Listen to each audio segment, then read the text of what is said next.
राधे राधे मित्रों। इस बार अगहन मास का जो गुरुवार का हम व्रत करते हैं माता लक्ष्मी की कृपा प्राप्ति के लिए, इस बार जो अगहन मास पड़ा है वो गुरुवार से ही शुरू हो रहा है और गुरुवार को ही समाप्त हो रहा है। तो आइए जानते हैं कि कब कब पड़ रहा है, किस तिथि को और किस तारीख को पड़ रहे हैं और कैसे करना है। तो जो पहला गुरुवार है वो 6 तारीख से शुरू हो चुका है।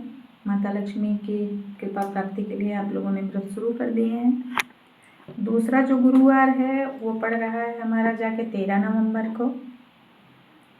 तीसरा जो गुरुवार है वो 20 नवंबर को पड़ रहा है। साथ ही साथ इस दिन अमावस्या भी पड़ रही है, तो इस दिन आप महालक्ष्मी जी की पूजा के साथ साथ पितरों के निमित्त दान भी कर सकते हैं और तर्पण भी कर सकते हैं।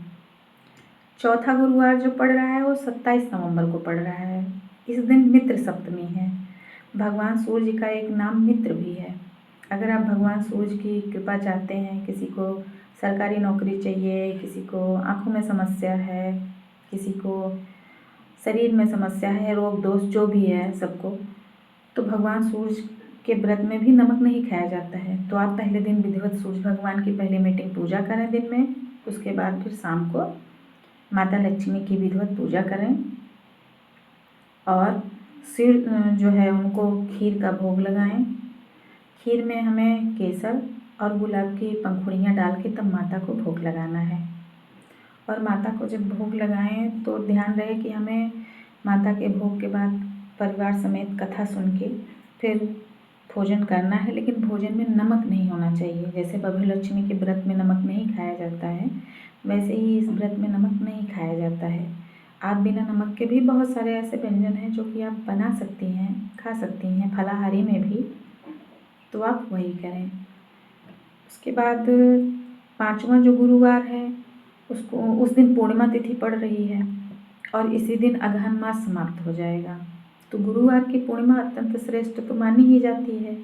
इस दिन आप भगवान विष्णु की आराधना करें, माता लक्ष्मी की आराधना तो करते ही हैं आप, साथ ही साथ आप भोलेनाथ की आराधना करें, विधिवत उनका अभिषेक करें, उनको सफ़ेद फूल माला चढ़ाएं, दूध चढ़ाएं, अक्षत चढ़ाएं, चंदन चढ़ाएं, भस्म चढ़ाएं और शाम को चंद्रमा को अर्घ दें कच्चे दूध में सफ़ेद फूल और अक्षत डाल करके। ठीक है। उसके बाद आप माता लक्ष्मी की पूजा करें, पंचोपचार पूजन करें, फिर कथा सुनें।